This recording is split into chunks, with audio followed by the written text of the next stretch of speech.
Chris. Welcome to our annual customary dodgy low production value vintage release video we do every year. We've changed locations. We are in the kitchen this year.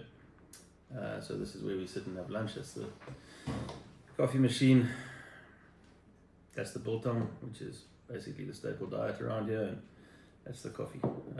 So we're obviously a working winery, so if somebody walks in, or a dog walks into the frame, that's just, you just have to accept that is what it is. I'm going to try to keep this year. I'm going to try to keep it to 10 minutes, but I see some of you already have doubts. I can see it on your face. I know that you know that it's probably not going to be 10 minutes, but I'll do my best. Anyway, coffee might slow me down. It's very good coffee, actually. Speaking of coffee, if you're ever in Hermanus, we buy our beans from a place called Micro Coffee. It's friends of mine. Everything is roasted in-house. This batch is from Uganda. It's really good. So if you find yourself in my town, go to Micro for a good coffee. There's a little bump for you, Vian and Lise, for the 7 people that will watch this. All right, so firstly, releasing a new vintage gives me, no matter how confident I am in the vintage, like I'm very confident in this one, gives me the same kind of feeling every year. There's always a little bit of a knot in the stomach. It's a whole new thing, and every year it's almost like a new start, and every vintage is different. And as you carry on as a winemaker, you learn how to deal with with the ins and outs of the vintage, but there's no recipe, especially for this kind of winemaking. It's I think our winemaking philosophy is extremely minimalistic, and I'd like to say quite pure. That does sound a bit vain, but we have a pretty pure winemaking philosophy, verging on dogmatic, and we are really exposed to the elements. We very dependent on the weather, on the rain, and on the wind, and all the things that happen leading up to harvest and harvest time. So as a winemaker, you learn how to read those things and respond and try to get the very best out of the vintage. I said last year that of the 30 or 40 vintages that you have as a winemaker in your working life, it's not every year you get a great vintage, and you should really savor the moment. When I was making that video last year, I suspected that the 24s would be very good. I didn't want to say anything about it. Just like right now, I suspect that the 25s are going to be very good. So to have three strong vintages on the trot, that's wonderful.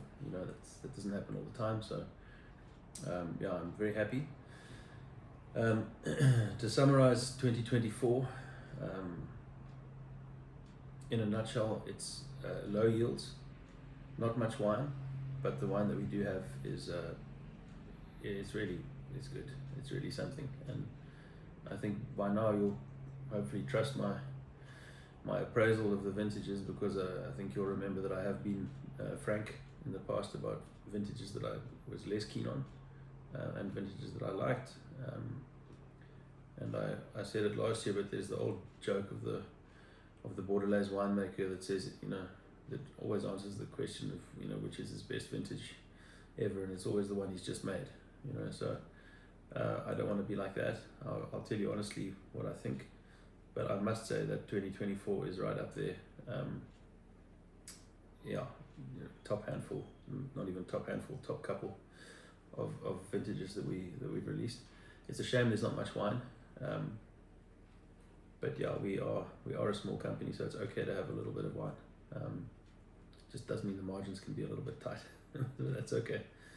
And then before I carry on and talk about the wines, I want to say thank you. I understand that as a wine lover in South Africa and maybe abroad, you've got options. There are fantastic wineries out there, many of whom I also really admire and support. So thank you for choosing our wines, and for being enthusiastic about our wines, and for sharing them with your friends and with your family, and You know, I absolutely love the feedback that I get from you directly. It really means a lot to me. You know, you may think that I would never read a message, you know, that I wouldn't have time to read a message from someone on the mailing list, but that's not true. Even if I don't pick up on it myself, Tanya will send it on to me, and I really love it. You know, we get great feedback. Especially the last few years, I mean, the last handful of years, we've had very, very positive feedback from the the world of wine journalism, and you know, I respect and admire the work that they do often, but the personal feedback from you guys, I really appreciate that. So thank you, and thank you for choosing our wines. You know, as I said earlier, you know, you release a new vintage, you really make yourself quite vulnerable, because it is your life's work, and wine is exceptionally honest, you know, and that's one of the wonderful things about wine, especially the way that we make wine, with the philosophy that underpins our winemaking. There's nowhere to hide, you know, and you know, it makes having such a great vintage even more of a delight.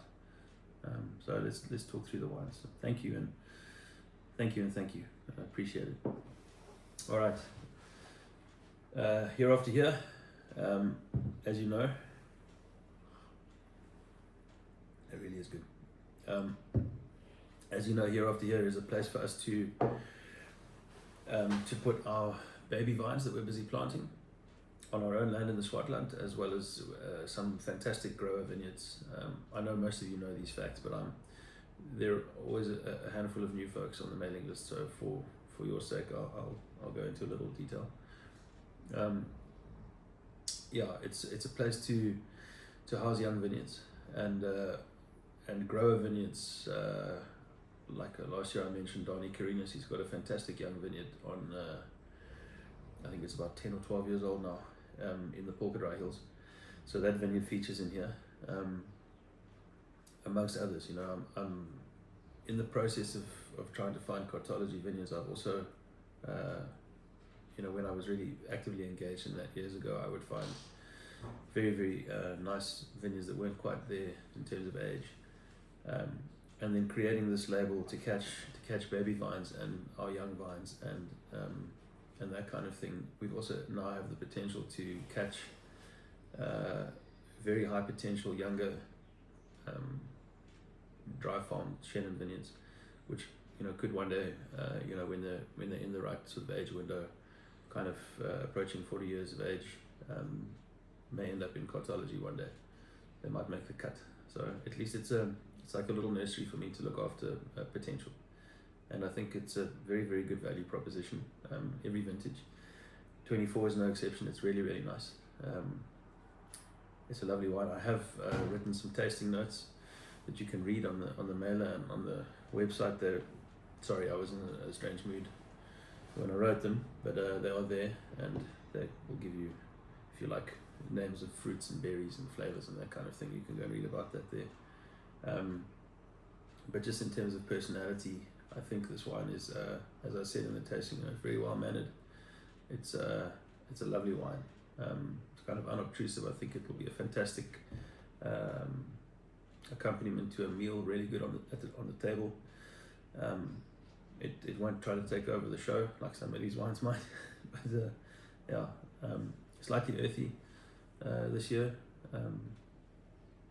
Some citrus, a little bit of pear, that kind of thing, as usual.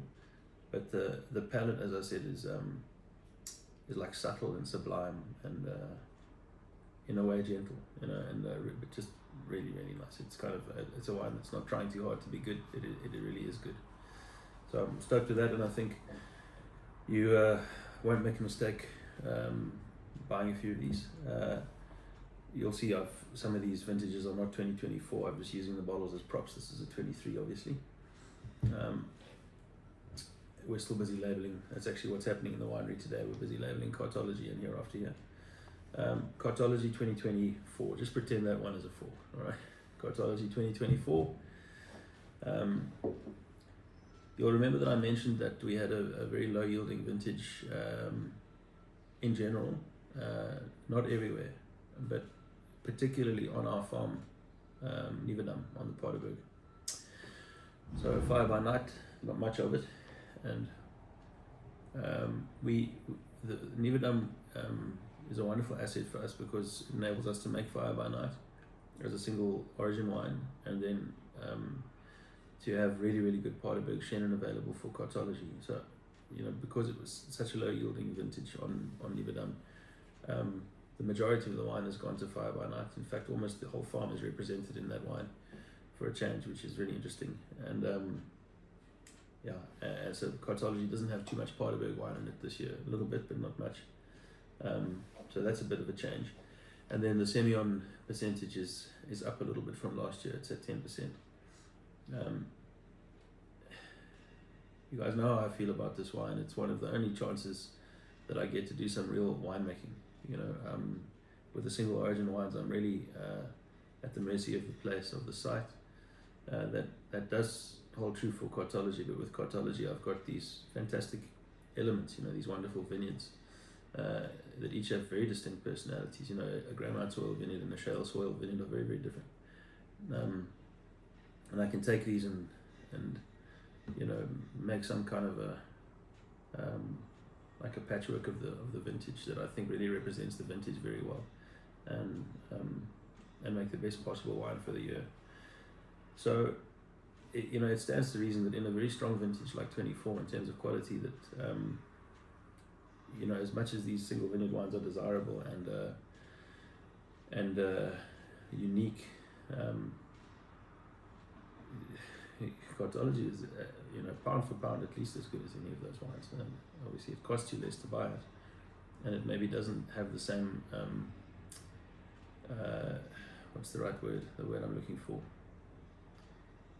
It's not as particular, I guess, as the single vineyard wines, because they really talk about a place and a season, where Cartology is the Western Cape.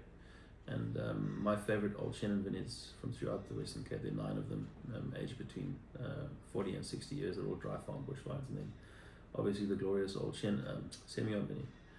But in a vintage like 2024, Cartology is really something. It's always been my baby, and it is this year again more than ever.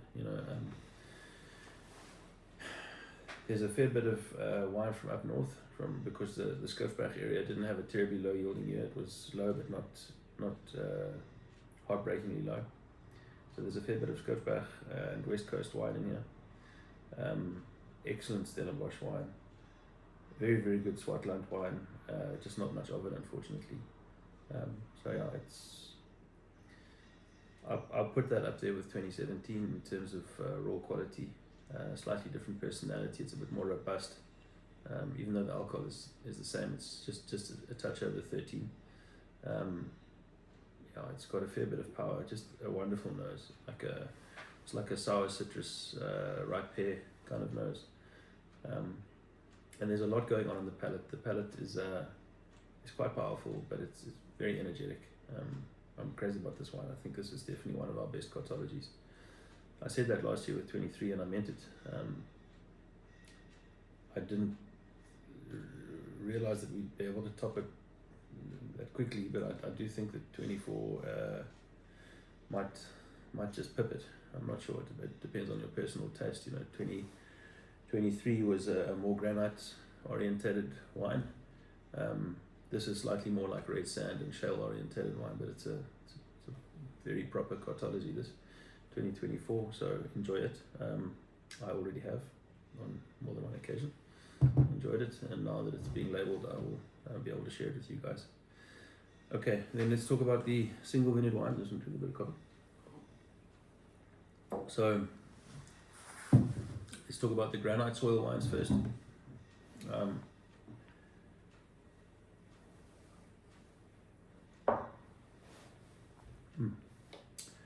Okay, fire by night, Paardeberg, Nieuwedam Farm. It's our place. We've had it for coming up to 6 years. We've put in a great deal of effort with the farming. You'll remember the big storm in September in 2023. So that happened right in the flowering period on Nieuwedam. So we got clubbed pretty badly there, and if you know anything about viticulture, the flowering time is really important for the fruit set, and is one of the one of the prime factors that determines what your yield will look like. So we got hit pretty hard there, and it was difficult to judge accurately how much was actually there. And when we did finally harvest, it was shocking. You know, we ended up at around half a ton a hectare, which is very, very low. We normally hope for about 35 tons of fruit from the entire farm. This year we got 10 in this vintage. So, you know, cost of grapes per ton is I think it's a new record for us. But that's farming, and it is the way it is. On the bright side, this is a wine that I think is. My brother called me the other day. He's a wine lover, and his mates always phone him around this time of year and ask him for like the inside track. You know, what should they buy this year? You know, what is the hot ticket? And I told him flat out this year that there's no hot ticket this year. Everything is really something and on the same level. But in my little heart of hearts, Fire by Night is the wine, probably this vintage, that I'm most excited about, because it's so like savage and sheer and refreshing, and like it's not high in alcohol at all, but it's dense, you know, and great acid. It's pithy, and it's got that classic green citrus thatch roof thing that makes it so Paardeberg-esque. So it's a brilliant representation of where it's from. I'm crazy about this wine, and I think you should try a bottle. I mean, it's up to you, obviously. But yeah, that's probably my favorite Fire by Night that we've released so far, and that's saying something. I've had a few that I've really enjoyed over the years. So yeah, our vineyards on the farm are planted between 1971 and 1985, and often it's a 1978 block that the wine hinges on, but this year it's pretty much a representation of almost all the vineyards on the farm, because the yields are so low, and I'm thrilled.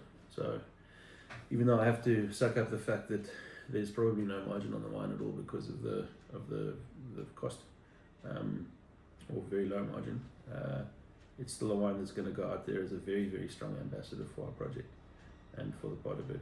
So I'm happy with Fire by Night, very happy. Then we have the other Granite Soil wine, 1978 vineyard on the little Granite Hill in southern Stellenbosch on the False Bay coast. Nautical Dawn has also gained a very good following over the years, and we've had a string of very, very good vintages since we first released this wine in 2017. How do I put this delicately? I was of the opinion last year, and if you go and watch the video, you'll probably be able to read between the lines, but I was of the opinion last year that it wasn't our strongest Nautical Dawn vintage ever. I thought we'd had a string of very good ones, and that 2023 was okay, you know, compared to the others. It certainly merited being a single vineyard wine. It was a very, very good wine, but I didn't think it was our best Nautical Dawn ever. I do think this one is. I think this is probably our best Nautical Dawn ever. It's very, very nice. So that is my opinion. We obviously got good marks from the ratings agencies last year for Nautical Dawn. Is that chalk on there? Sorry guys, we work with colourful chalk in the barrels, and sometimes it gets on my clothes. And it was wonderful to get a nice review like that. But yeah, I don't know what Adkin, if you're watching this, I'm watching you. I don't know what you're going to do with this one. But thanks for the good feedback last year, appreciate it. So I think this is my favorite Nautical Dawn so far. Could read the tasting note that I wrote. Yeah, it's a vineyard that kind of makes it look easy. It's got everything. It's very charming. It's got lots of yellow fruit. The palate's quite salty. And it's typical Granite, you know, but it's very different to the Paardeberg wine. My wife's calling me. Sorry, Boki, I'll talk to you later on. Okay, so that's those two guys, and then we can move on to the Skufberg wines. There we go, that's the order. Okay. Yeah, we had good but not high yields in the Skufberg in 2024. bit less than we had in 23. 23 was kind of right in the sweet spot. 24 slightly lower yields. You know, you got to ask. I mean, I'm trying to tell you about the wines. You know, but at some point cross the line into vanity and arrogance and self-aggrandizement and all of those things. And if you know me and you understand our process, you know, our winemaking is so simple and it's just careful and simple winemaking. And you know, we end up getting credit for the quality of the wines because we release them and sell them. But the reality is and I've said this, and it's a cliche, but it really is true in our case, that we don't do anything fancy or special. We just careful and try to use our best judgment. But the point is, the vineyards are really something, you know. And it would have been impossible in 2024 to make a bad wine, even a mediocre or average wine, out of these vineyards this year. I mean, I honestly think a total novice winemaker with no experience would have been able to make an outstanding wine out of Swartland in 2024. I'm not a novice anymore. I've got some experience now, and especially with this place. And I think I really got it. I think I got it right in 2024. I'm pretty confident about that fact. So you'll have to drink them and see what you think of them. I think Hemelrand 24 is it's really a hell of a wine. You know, there's a friend of mine, a Frenchman, saw that, one of my long-term interns, and by the way, he's been, how many vintages? He's been here for like 4 vintages in a row, I think. Anyway, and Hemelrand is his baby. He really loves this place, and he goes up there for the pick every year. We all go up together and drive the truck at 1 o'clock in the morning and get there at like 6 in the morning. And, you know, pick grapes, load the trucks, get them back down here. It's quite a process, and it's such a cool family to work with.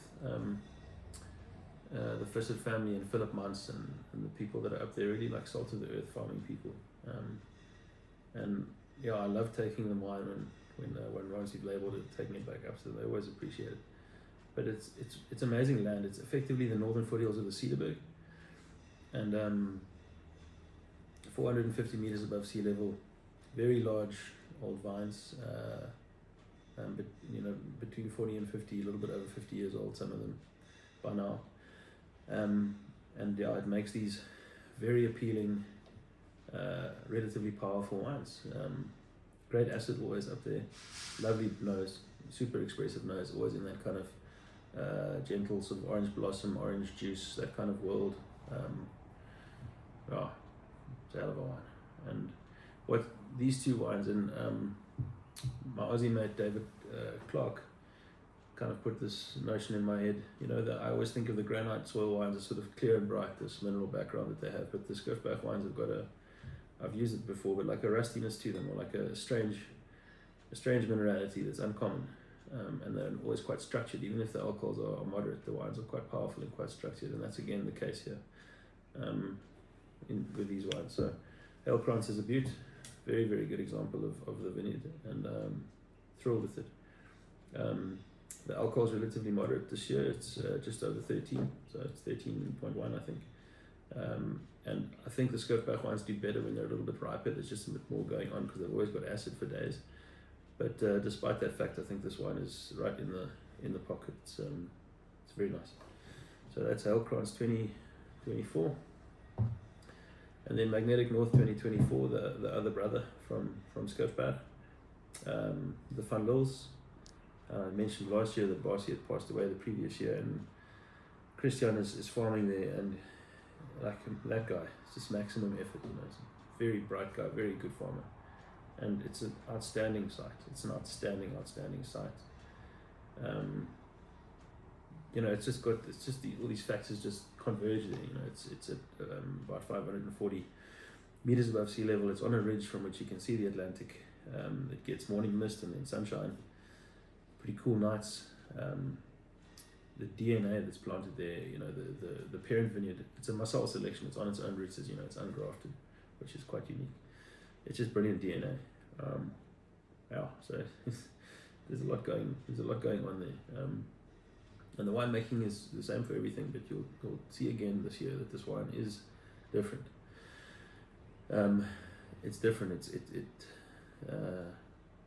It gets me mostly excited, but I don't know how to articulate it properly. From a winemaker's point of view, a guy that is quite intimate with our vineyards and our wines and other people's vineyards and their wines, and how wine moves on the palate, you start seeing the little details which maybe aren't that evident to someone who's like a wine enthusiast and loves wine but doesn't live with it the way that we live with it. This vineyard there's something else going on. There's like a little, there's almost like an echo, it's like it's very difficult to explain. The nose is subtle but very beautiful, extraordinary flavors, sort of in that grapefruit, cold rooibos tea in that world, and that's often what we see here. Sometimes verging on something peppery, peculiar, but the palate is a riot.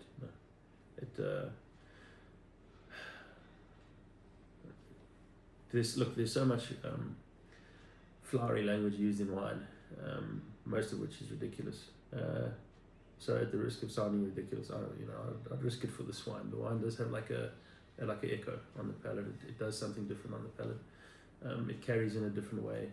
It's it's a remarkable wine, and I think 24 is right up there with the very best vintages from this vineyard. I'm absolutely thrilled with the wine. So Skurfberg, both of these guys were really on fire this year. Everything, man. I'm trying to think of something negative to say just to balance the video a little bit. No, it'll come to me. I'll find something negative. Okay, it's Monument Semillon. Very, very glad to have her back. 23 was a tougher vintage for this vineyard because it ran quite a bit in the season, and the very good little part that I used for Cartology 23. In 24, I had enough to make a bottling again, and it's just such a cool vineyard. It's it really. You guys know that our whole project is underpinned by the idea of trying to make heritage wine that's unique to the Cape and that has a very strong Cape identity. We're not trying to borrow an identity from another region somewhere else in the world. We really are trying to fly the flag for Cape wine in that way. And the Sem is amazing. It's on paper the vineyard is planted in 1936. In reality, it's probably a fair bit older than that. Most of the Sem around there is planted between 1900 and 1910, but it's irrelevant. The point is, it's super interesting old DNA. It's all these different colors of Semillon growing together. It's a great site, and it's a farm that's been in that family for quite a while. So it's a hell of a privilege to work with it. It really is a wonderful piece of our Venice heritage. This vintage, you can expect. It reminds me, is it the 17? It reminds me of one of the vintages. I can't remember exactly which one, but it's got that like hints of mandarin and also like bitter almond and herbs. Very attractive, but it's also quite a gentle wine, especially on the table. It's a brilliant food wine. And Suzanne, my wife, used to describe this wine as like a big leather couch, kind of like that one over there where the dogs are dorsing. I don't know if you can see that, but both dogs are sleeping on that couch now. Used to describe this wine as like a big leather couch, that it's comfortable and it's comforting as well. So for me it's a very comforting wine. I love it. It's not every vintage that we get to release a monument. Like 23 we had to skip, but I really hope that we I don't want to give away too many secrets, but 2025 was a very, very good year for this vintage. It's a vineyard that you have to sort every year because of the way that it grows and because of where it's located. 2025 that we've just made and that you'll be offered this time next year is I think it's the first vintage ever that I just didn't have to sort. It was just beautiful and clean and very, very good. So I'm really happy with that. That's the Sem. Yeah, it's a lovely wine. And if you're going to buy some of the Semillon, there's not very much, and unfortunately it's limited very limited. I think it's limited to one bottle. Sorry, just because the production is tiny. I'll run through the figures. I mean, that's 1,100 liters, 3,000 liters, 4,000 liters, 2,600 liters, 4,000 liters this year, and Hemelrand is 6,000 liters. So these are very small production wines. So I'm sorry about the bottle limits, but it's unfortunately something that we have to impose, and I do explain it a little bit in the emails. Okay, let's talk about the last wine so we can wrap it up. Hemelrand Weingarten. You may remember that last year the wine, it was 23, the southern areas got a fair bit of rain in season, and we had quite a bit of botrytis in the wine, so it was relatively unusual for Hemelrand. This wine doesn't have botrytis, or hardly any. It does have energy. It's got a lot of vuma. It's got a high acid. It's very, very good. So, I'd like to, I've got nothing bad to say. Everything is good. This wine is just, so with Hemelrand, it's similar to Scousbrach in one way, in that because it's a very high acid area, you can't pick too early, otherwise the wine is too shrill, it's not enjoyable to drink. So you need to be over 13 alcohol, in my opinion. Here we're only just over 13, I think we're like 13.2. And some of the portions, like the Chardonnay, was a little bit riper. Extremely vibrant wine.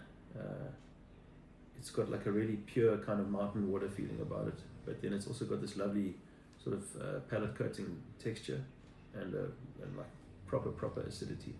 So again, a really, really good table wine, especially with more exotic foods, maybe spicy food and that kind of thing. I mean, it depends. It depends what you like to pair wines with. I'm not a big wine pairing guy. Some of you may know. I often get asked that question by sommeliers. What would you pair this with? I don't know. Whatever you want. Whatever you like. Whatever floats your boat. But yeah, this wine is pretty special this year, and I do think it is a vintage of Hemelrand that is going to benefit from lying down a little bit. Right now, it's extremely refreshing. As I said, it's got that like lime juice, almost apricot-y, exotic kind of talcum nose. Very, very nice. Good nose. But the palate is fireworks, and I think if you revisit this wine, drink some now and revisit it in 4 or 5 years' time, it's going to be absolutely gorgeous. So yeah, that's pretty much sums it up for the 2024 vintage. I've already said my thank yous to you for if you wonder why I'm distracted, it's because my dog is snoring really loudly on the couch, and I wonder if you guys are picking it up in the video. But as I said, it's a working winery with dogs and that kind of thing. So thank you for watching. If you've made it all the way through, I'm proud of you, because I did ramble. And enjoy your shopping experience. I'd encourage you to share the wine with loved ones. Wine is an absolutely remarkable thing. It's like, I view it as food. It's like the slowest of the slow foods, there's pretty much nothing else out there that can capture a place in a growing season and literally bottle it and something that you can revisit and and share in a way that you can share wine. And I hope that you do. I hope that you share the wines with loved ones, and that they bring you some joy. And thank you again from the whole team at Arlight Vineyards. We appreciate it very much, and I'm looking forward to showing you the 24s and also the 25s, which we now have in barrel. That's all I want to say. Thanks.